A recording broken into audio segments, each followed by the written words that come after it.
कल पाठशाला में हमने आपको बताया था कि महाकुंभ में भगदड़ वाला जो हादसा हुआ था, उसके बाद मुख्यमंत्री योगी आदित्यनाथ और उनके प्रशासन के सामने कई चैलेंजेस आ गए। पहला चैलेंज तो यह था कि जो घटना हुई उससे उबर कर आगे क्या किया जाए। इस चैलेंज से तो सीएम योगी ने पार पा लिया और 2 दिन से संगम स्नान बहुत ही व्यवस्थित तरीके से हो रहा है। वीआईपी कल्चर पर पूरा बैन लगा हुआ है, पाल्टून पुल खोल दिए गए हैं, सतर्कता बढ़ गई है। यानी कुल मिलाकर इस मामले में हाई लेवल की अलर्टनेस दिखी कि कहीं कोई छोटी से छोटी भूल ना हो, घटना ना हो। लेकिन बाकी जो चैलेंजेस हैं उसमें अभी काम बचा हुआ है और इसमें एक बड़ी परेशानी उन लोगों की है जिनके अपने बिछड़ गए। इन लोगों को अपने बिछड़े हुए लोगों से मिलवाना, जो लापता है उन्हें ढूंढना, यह काम युद्ध स्तर पर किया जाना चाहिए, क्योंकि पिछले 1-2 दिन से महाकुंभ में बने खोया पाया केंद्रों पर लापता परिजनों की तलाश के लिए लोगों की लाइन लगी हुई। इसके अलावा महाकुंभ को लेकर एक और बात पिछले 24 घंटे से बहुत चर्चा में है कि क्या कोई दूसरी भगदड़ भी हुई थी मौनी अमावस्या के दिन, क्योंकि अब तक हम लोग आधिकारिक तौर पर भगदड़ की सिर्फ एक घटना के बारे में जानते हैं, जो संगम नोज पर हुई थी, जिसके बारे में हमने आपको विस्तार से बताया था। लेकिन सोशल मीडिया पर दावा किया जा रहा है कि कोई दूसरी भगदड़ भी उसी दिन हुई थी, जिसकी बात कहीं नहीं हो रही। ना तो प्रशासन के अधिकारी इसकी पुष्टि कर रहे हैं, ना ही कोई खंडन कर रहे हैं। अगर ऐसी कोई घटना हुई है तो इसके बारे में खुलकर अधिकारियों को बताना चाहिए, या फिर साफ साफ यही कह दें कि ऐसी कोई घटना नहीं हुई, क्योंकि सोशल मीडिया के दौर में कोई अधिकारी अगर ऐसी किसी घटना को छुपाना भी चाहेगा तो छुपा नहीं पाएगा। आज नहीं तो कल ये खुलकर सामने आ ही जाएगी। दूसरी भगदड़ के बारे में जिस तरह की बातें चल रही हैं, उससे प्रशासन और अधिकारियों पर सवाल उठ रहे हैं। लोग अब सवाल कर रहे हैं कि क्या ये अधिकारी ही मुख्यमंत्री योगी के सारे किए कराए पर पानी फेर रहे हैं क्या? क्योंकि योगी ने तो पूरी ताकत लगा दी कुंभ का आयोजन शानदार तरीके से करवाने में। चाहे सारे संसाधन देने की बात हो, पैसा खर्चने की बात हो, खुद जाकर जमीन पर मेहनत करने की बात हो, योगी ने तो कोई कसर नहीं छोड़ी। जमकर मेहनत की, मेहनत दिखी भी। 28 करोड़ लोगों ने स्नान किया, सही सलामत वापस गए, ये कोई मामूली बात नहीं है। लेकिन जब भगदड़ हुई और भगदड़ के बाद जो स्थितियां बनी, उसमें अधिकारियों ने योगी की सारी मेहनत पर पानी फेरने वाला काम किया। आज उन अधिकारियों के बारे में भी आपको बताऊंगा जिन पर महाकुंभ को अच्छे तरीके से आयोजित करने की जिम्मेदारी थी। लेकिन ये वो अधिकारी हैं जिन पर पहले से कई दाग लगे हुए। तो इन अधिकारियों को महाकुंभ जैसे महत्वपूर्ण आयोजन की जिम्मेदारी मिल कैसे गई? क्या ये अधिकारी ही सीएम योगी को अंधेरे में रख रहे हैं? आपको आज ये सब बातें बताऊं, लेकिन पहले देखिए कि किस तरह से महाकुंभ में लोग अपनों की तलाश में भटक रहे हैं।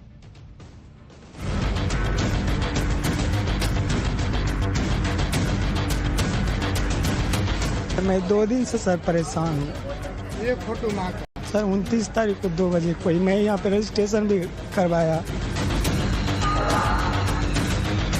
हर एक हॉस्पिटल में हमने देख लिया, बट वो कहीं भी नहीं मिल रहा। हमने बहुत कोशिश भी की लोगों से मदद मांगने की, बट कुछ पता ही नहीं चल रहा। खाली बोल रहे कि पता चलेगा तो बोलेंगे, पता चलेगा तो बोलेंगे। कि कितना दिन तक होगा? पेशेंट थे, उन सब से उनको देखे, उनके बाद जो है कि लिस्ट हमने चेक किया, कुछ पता नहीं चला। बंगाल से आए हैं। मेरी मम्मी 29 तारीख को आई थी, वहाँ से मेरी मम्मी आज 3 दिन हो गई लापता है, मिल ही नहीं रही है।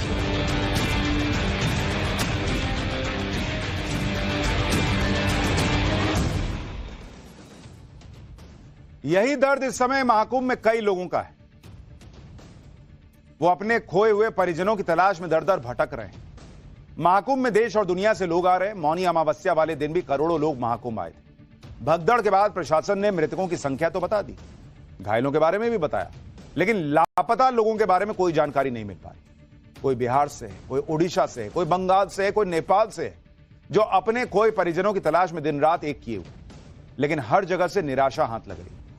खोया पाया केंद्र पर लोग फोटो लेकर बार बार पूछ रहे हैं कि इनके बारे में पता चला क्या? ये देखिए मेरे पिताजी, इनके बारे में पता चला? ये मेरी मां मिली क्या? लेकिन यहां जवाब यही मिलता है कि जब मिलेंगे तो बता दिया जाएगा। भगदड़ के बाद का आज तीसरा दिन है और अब लोगों की उम्मीद कम होती जा रही है। खोया पाया केंद्र से एक ग्राउंड रिपोर्ट देखिए, फिर आपको लापता लोगों के परिजनों के दर्द के बारे में बताऊं। अपनों की तलाश में अपनों को खोजते हुए लोग लगातार खोया पाया केंद्र पर पहुंच रहे हैं, लेकिन यहाँ की जो व्यवस्थाएं हैं वो कहीं न कहीं सवाल खड़े कर रही है। सवाल इसलिए क्योंकि जो भी लोग यहाँ पर पहुंच रहे हैं उनको किसी तरीके की कोई इन्फॉर्मेशन नहीं दी जा रही है। और यही नहीं, न सिर्फ इन्फॉर्मेशन दी जा रही है बल्कि इनसे कोई ठीक ढंग से, बेहतर ढंग से बात करने वाला तक नहीं है। क्या नाम है? मंगल गाइड, उड़ीसा से आया। नवरंगपुर जिला। तो यहाँ पे क्या दिक्कत आ रही है? ये दिक्कत है, मेरा माँ गोल हो गया, इन लोग की पूछ का हम लोग का यहाँ पर तुम्हारा माँ के जगह बैठे हम लोग नहीं, गोल तो हो गया, थोड़ा कोशिश करो कि हाँ तुम जाओ वहाँ पर जाओ, वहाँ से वहाँ पर जाओ। सर मेरी दीदी है, मैं 2 दिन से सर परेशान हूँ। ये फोटो माँ का सर 29 तारीख को 2 बजे कोई, मैं यहाँ पे रजिस्ट्रेशन भी करवाया। रजिस्ट्रेशन कराया? आज मैं दूसरा दिन यहाँ पे आया हूँ। दूसरा दिन मैं सेक्टर 8 में ठहरा हुआ। संगम में 190 में 190 पिलर। हाँ पिलर पे। उसके बाद से कोई नहीं, 4 भाई को ढूंढ रहा हूँ, 4 भाई 2-3 दिन ढूंढ रहा हूँ। 3 दिन तो रजिस्ट्रेशन नहीं है, कल रजिस्ट्रेशन करा, फोटो अगर लेके। 144 साल बाद हो रहे महाकुंभ में स्नान करने के लिए लोग अपने पूरे परिवार के साथ आए। आजमगढ़ से भी ऐसा ही एक परिवार महाकुंभ में आया था। इस परिवार में 10 लोग। भगदड़ में एक महिला की मौत हो गई, 4 लोग अभी भी लापता हैं। सोचिए इस परिवार पर क्या गुजर रही हो। सोचिए जरा, एक बार महसूस कीजिए, आपका कोई अपना खो जाए इस भीड़ में और ना मिले तो क्या बीतेगी। देखिए लोग क्या क्या कह रहे हैं। हम कुवैत में थे और घर वाले जो है और मोहल्ले वाले फोन किए कि ये भगदड़ मची थी, उसमें आपकी बीवी जो है पैर के नीचे आके उसकी मौत हो गई। तब से हम बहुत परेशान थे, कैसे कैसे करके वहां से फिर इनसे उनसे पैसा ले करके टिकट लेके अभी आ रहे हैं। परिवार के कितने लोग गए थे कुंभ में? परिवार में हमारा सारा परिवार जा चुका था वहाँ पे, सब 10 परिवार थे, सब चले गए थे। भगदड़ के बाद किसी का भाई लापता है, किसी की बहन नहीं मिल रही, किसी के माता पिता खो गए तो किसी के दोस्त लापता हो गए। नेपाल के जनकपुर से महाकुंभ में आए एक व्यक्ति की मां भगदड़ के बाद से मिल ही नहीं रही। हर जगह वो अपनी मां को खोज रहे हैं। खोया पाया केंद्र पर भी जानकारी दी, पुलिस को भी सब बताया, लेकिन मां का पता ही नहीं चल रहा। इसी तरह से मौनी अमावस्या पर दिल्ली से एक परिवार आया था। हादसे के बाद परिवार के लोग अपने पिता को खोज रहे हैं, वो मिल नहीं रहे। इन लोगों से जो हो सकता है वो कर रहे हैं। बस यही प्रार्थना कर रहे हैं कि जो खो गए हैं वो मिल जाए। हम रहने वाले हैं जनकपुर धाम, नेपाल। हमारी मम्मी खो चुकी है। मम्मी वहां पर यही हुआ था, 4, 4:15, 4:30 के बीच में भगदड़ हुआ है। उसी समय हाथ मेरी मम्मी का छूट गया है, समझे कि नहीं। उसी समय हम लोग बिखर गए। और आपकी मम्मी अभी तक मिली नहीं है? कहाँ कहाँ आप होकर आ रहे हैं उनको ढूंढते हुए? बहुत, आपको संगम घाट, उधर मेला, वहाँ मेला में भी घूम कर आए हैं, पूरे सारे जगह घूम कर आए हैं, वहाँ पर भी नहीं मिला है। इसके बाद इस हॉस्पिटल में सब देख कर आए हैं, वहाँ पर भी नहीं। हाँ, सुब्रानी में नहीं मिला है। और 30 के बाद में हम कंटिन्यू ढूंढ रहे हैं उनको, हर जगह पे, हर एक हॉस्पिटल में हमने देख लिया, बट वो कहीं भी नहीं मिल रहा है। जितना भी यहाँ से बॉडी या फिर जितने भी पेशेंट है जो यहाँ से जाते हैं, मैंने वो हर हॉस्पिटल में देखा है, बट कहीं भी नहीं मिले वो मुझे। हमने बहुत कोशिश भी की लोगों से मदद मांगने की, बट कुछ पता ही नहीं चल रहा। पुलिस के पास गई थी आप? हमने यहाँ पे जो खोज केंद्र है वहाँ पे हमने कंप्लेन रजिस्टर करवाया है, उनका आधार कार्ड डिटेल वगैरह दिया है, मैंने अपना नंबर भी वहाँ पे रजिस्टर करवाया है। उन्होंने बोला है कि मिल जाएगा, बट कल मॉर्निंग में कराया, अभी तो कुछ पता नहीं है उसका। बट मुझे वहाँ से कुछ भी नहीं मिला, ना ही मेरे फादर का कुछ नहीं दिखा मुझे। कहाँ की हैं आप? मैं दिल्ली से आई हूँ, बट मेरे फादर के पास में जो आधार कार्ड है उसमें बिहार का एड्रेस मेंशन है। वो दिल्ली में आपके साथ रहते थे? हाँ, वो दिल्ली में ही रहते हैं, सीवन जनकपुरी में हम लोग रहते हैं। वो आए थे किसी दोस्त वगैरह के साथ में, चाचा वाचा के लड़के थे उनके साथ में, वो नहीं मिले। जब वो लोग चले गए, फोन गया कि पापा नहीं मिल रहे हैं, तो फिर मैं ट्रेन लेके वहाँ से आई। इसी तरह से न जाने कितने लोग जो तस्वीरें हाथ में लिए अपनों को खोज रहे हैं। करोड़ों लोगों की भीड़ में खोए इन लोगों की तलाश में प्रशासन ने प्रयास किया हुआ है, वो भी लगे हुए हैं, हर संभव मदद देने की कोशिश की जा रही है। लेकिन फिलहाल तो ये कोशिशें नाकाफी साबित हो रही। लोग अस्पतालों, रेलवे स्टेशन, बस अड्डों पर जा जाकर देख रहे हैं कि क्या पता वहां कोई मिल जाए। एक रिपोर्ट वहां से भी देखी, फिर आपको बताऊंगा कि इतनी बड़ी संख्या में लोगों को लापता होने के पीछे की वजह क्या है और लोग क्यों अधिकारियों पर सवाल उठा रहे हैं। बहुत सारे जो लोग हैं वो अपनों की तलाश में भटक रहे हैं और जानकारी हासिल करना चाहते हैं। और देखिए, अपने ससुर जी को ढूंढते हुए एक शख्स जो है, उनकी तस्वीर लेकर इधर से उधर उनको तलाश रहे हैं। मां नहीं मिली, नहीं मिल रहे हैं। 3 दिन से मैं परेशान हूँ और मेरे साथ में मेरे पापा हैं, छोटे पापा। हाँ, मेरे पिताजी अकेले आए थे और हम लोग जब फोटो देखे, जब देखे डेट कर गए, तब फिर हम लोग कल गाड़ी बैठे, परसों गाड़ी बैठे, कल पहुंचे। कल सुबह से दर दर भटक रहे हैं। कहीं मेरे पिताजी और बुआ जी दोनों लोग खोए हैं। करीब मैं 48 घंटे से लगातार इलाहाबाद कुंभ परिसर के हर सेक्टर में पता किया, हर खोया पाया केंद्र में इन लोगों की डिटेल भरवाई, लेकिन किसी भी केंद्र पे कोई डिटेल नहीं मिला। मेरी बहन 29/1/2025 परसों से सेक्टर नंबर 20 से पीपा पुल 16 नंबर से गायब है।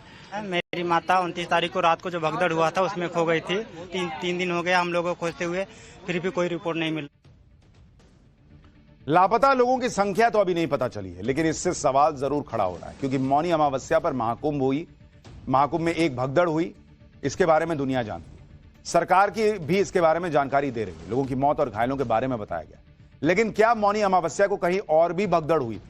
इस सवाल का जवाब प्रशासन भी नहीं दे पा रहा, जबकि सोशल मीडिया से लेकर प्रयागराज में स्थानीय लोग तक इसकी बात कर रहे हैं। वीडियोस वायरल हो रहे हैं। सोशल मीडिया पर एक इन्फ्लुएंसर है तानिया मित्तल, जो मौनी अमावस्या पर महाकुंभ में थी। तानिया मित्तल ने अपने अकाउंट से एक वीडियो शेयर किया, दावा किया है कि एक और भगदड़ हुई थी। इस वीडियो में दिख रहा है कि एक दुकान के बाहर भयंकर भीड़ है, लोग बदहवास दिख रहे हैं। तानिया दावा कर रही है कि संगम से करीब 2 किलोमीटर दूर झूसी के पास भगदड़ की दूसरी घटना हुई थी। हालांकि इस वीडियो में भगदड़ तो नहीं दिख रही, लेकिन परेशान लोग जरूर दिख रहे हैं। यह भी साफ नहीं हो रहा है कि वीडियो किस समय का है, जबकि दावा किया जा रहा है कि दूसरी भगदड़ 29 जनवरी को सुबह 5 बजे के करीब हुई थी। सुनिए एक बार फिर दूसरी भगदड़ पर एक और वायरल वीडियो के या वायरल दावे के बारे में बात करेंगे। कल रात को प्रयाग में एक स्टैम्पेड हुआ। आई एम श्योर आप लोगों ने न्यूज देखी होगी। हम लोग एक हाई पॉइंट पे थे जब अचानक बहुत लोगों के चिल्लाने की, बच्चों की, औरतों की आवाजें आने लगी। मेरे साथ कुछ फोर्स थी और मेरी टीम थी, एंड हमने डिसाइड किया कि हम जाके एटलीस्ट बच्चों को एक्सट्रैक्ट करके अपने पास लेकर आएंगे अपने रूम्स पे। हम नीचे पहुंचे और मैं खुद फंस गई स्टैम्पेड के बीच में। लेकिन महाकुंभ के जो डीआईजी हैं, उनका बयान इस पर और बड़ा सवाल खड़ा कर रहा है। जब डीआईजी वैभव कृष्णा को दूसरी भगदड़ के दावों पर सवाल पूछा गया, तो उन्होंने कहा कि पुलिस के पास इस संबंध में कोई जानकारी नहीं, जो वीडियो दिखाई जा रही है उसकी जांच करवाई जाएगी। डीआईजी वैभव कृष्ण ने आगे कहा कि किसी ने भी इस मामले को लेकर पुलिस से संपर्क नहीं किया। महाकुंभ में 7 से 8 करोड़ लोग आए हैं। किसी के साथ अगर कुछ भी घटना होती है और पुलिस के पास उसकी सूचना होती है या पुलिस को सूचना दी जाती है, तो पुलिस मौके पर पहुंचकर उसकी मदद करती है। गजब ही जवाब दे रहे हैं बॉस। लोग वीडियो शेयर कर रहे हैं, चर्चाएं हो रही हैं। डीआईजी को पता ही नहीं कि ऐसा कुछ हुआ भी था या नहीं हुआ था। बॉस, महाकुंभ में 5000 सीसीटीवी कैमरे लगे हैं, चप्पे चप्पे पे कैमरा है। आप देख के नहीं बता सकते कि घटना हुई थी कि नहीं हुई थी। एग्जैक्ट लोकेशन के वीडियो शेयर किए जा रहे हैं कि यहां इतनी भीड़ थी, उसको चेक करने में कितना टाइम लगना है। आप वहां करोड़ों लोग डुबकी लगा ले रहे हैं, इसको गिन ले रहे हैं, और वहां घटना हुई थी या नहीं हुई थी ये महाकुंभ के डीआईजी को ही नहीं पता। ये वही अधिकारी हैं जो महाकुंभ में आए श्रद्धालुओं की गिनती का आंकड़ा कलेक्ट करते हैं। ये वही अधिकारी हैं जो कहते हैं कि महाकुंभ में चप्पे चप्पे पर निगरानी की जा रही है। तो ऐसा कैसे हो सकता है कि अगर कोई घटना हुई है तो इसकी जानकारी नहीं है? इसी वजह से लोग अधिकारियों के रवैये पर सवाल उठा रहे हैं। पुलिस ने महाकुंभ में चप्पे चप्पे की नजर रखने के लिए सीसीटीवी कैमरे लगाए हैं। पुलिस के अधिकारी महाकुंभ में हर रोज कितने श्रद्धालु आस्था की डुबकी लगा रहे हैं, इसकी गिनती का आसानी से कर ले रहे हैं। ऐसे में यह कैसे संभव है कि अगर महाकुंभ में कहीं कोई भगदड़ मची तो उसकी जानकारी पुलिस के अधिकारियों के पास ना हो? और अगर बुलडोजर की मदद से ट्रैक्टर ट्रॉलियों में सामान उठाया गया तो इसका पता भी पुलिस को कैसे नहीं चला? अगर ऐसा कुछ नहीं हुआ तो उस पर भी पुलिस प्रशासन को बयान जारी करके स्थिति स्पष्ट करनी चाहिए। दिखाएं सीसीटीवी फुटेज की कोई भगदड़ नहीं हुई, और बताना चाहिए कि सोशल मीडिया पर जो वीडियो वायरल हो रहे हैं वो फेक है। साथ ही प्रशासन को जिस वक्त भगदड़ मचने का दावा किया जा रहा है उस वक्त के सीसीटीवी वीडियो जारी कर देने चाहिए ताकि जनता भी सच्चाई जान सके। महाकुंभ में हुए हादसे की जांच शुरू हो चुकी है। भगदड़ का सच सामने आ ही जाएगा, लेकिन जो सवाल मेले में ड्यूटी पर तैनात अधिकारियों पर उठ रहे हैं उसके बारे में भी आपको बताता हूं। विजय किरण आनंद मेला अधिकारी हैं। विजय किरण आनंद साल 2019 में भी मेला अधिकारी थे। उस कुंभ की सीएजी रिपोर्ट में बड़े पैमाने पर धांधली की बात सामने आई थी। इसके बावजूद उन्हें इस बार भी मेला अधिकारी बना दिया गया। वैभव कृष्ण महाकुंभ के डीआईजी 10 साल की नौकरी में 2 बार सस्पेंड हो चुके हैं। साल 2016 में बुलंदशहर गैंगरेप केस में लापरवाही के आरोप में सस्पेंड हुए थे। साल 2020 में एक महिला के साथ आपत्तिजनक वीडियो केस की जांच के बाद आरोप सही पाए जाने पर सस्पेंड हुए और 13 महीने बाद बहाली हुई। और ये महाकुंभ के डीआईजी हैं। ऐसे में इन अधिकारियों की महाकुंभ में तैनाती पर भी पब्लिक सवाल उठा रही है। इसलिए सवाल यह भी उठ रहे हैं कि क्या महाकुंभ में हुई भगदड़ के बहाने सीएम योगी को टारगेट करने की कोशिश हो रही है क्या अधिकारियों की वजह से सीएम योगी पर सवाल उठ रहे हैं क्या? आप देखिए किस तरह से शंकराचार्य अविमुक्तेश्वरानंद सरस्वती ने मुख्यमंत्री योगी आदित्यनाथ का इस्तीफा मांग लिया। एक इंटरव्यू में शंकराचार्य अविमुक्तेश्वरानंद ने कहा कि मुख्यमंत्री ने स्वयं बयान दिया कि भगदड़ में कुछ लोग घायल हो गए जिनका इलाज चल रहा है और उन्होंने किसी के मौत की जानकारी नहीं। उनके इस बयान के बाद शंकराचार्यों ने स्नान किया। आगे अविमुक्तेश्वरानंद ने कहा कि मुख्यमंत्री ने उनके साथ धोखा किया। पहले अखाड़ों ने स्नान रद्द कर दिया था, लेकिन मुख्यमंत्री के बयान का प्रभाव रहा जिसमें उन्होंने कहा कि सब कुछ ठीक है, तो सारे अखाड़ों के साथ संत महंतों ने स्नान किया। जबकि हिंदू धर्म में यह नियम है कि जब परिवार में किसी की मौत हो जाती है, विशेष रूप से इस तरह की परिस्थितियों में, तो कोई भोजन नहीं करता। उन्होंने सीएम योगी पर झूठ बोलने का आरोप लगाया और महाकुंभ पर्व के रहते रहते उनसे इस्तीफे की मांग कर दी। लेकिन अविमुक्तेश्वरानंद जो कह रहे हैं, भाई जब सुबह घटना हुई उसी वक्त मुख्यमंत्री योगी आदित्यनाथ मरने वालों की संख्या कैसे बता देते? अविमुक्तेश्वरानंद जी वीआईपी कल्चर पे भी सवाल उठा रहे हैं। भाई वही वीआईपी ट्रीटमेंट तो आपको भी मिल रहा है, पब्लिक पूछ रही है, आपने क्यों नहीं मना कर दिया कि मैं वीआईपी ट्रीटमेंट नहीं लूंगा, वहां लोगों को दिक्कत हो रही है। इसलिए लोग कह रहे हैं कि क्या सीएम योगी को भी टारगेट किया जा रहा है। खैर, प्रशासन को भी मुस्तैदी रखनी चाहिए, सीएम योगी को भी अपने अधिकारियों को टाइट करना चाहिए और जो लोगों के कष्ट हैं, चाहे कोई गुम हो गया है, कोई पीड़ित है, दूसरी घटना हुई नहीं हुई, इस सब का सच बाहर आना चाहिए।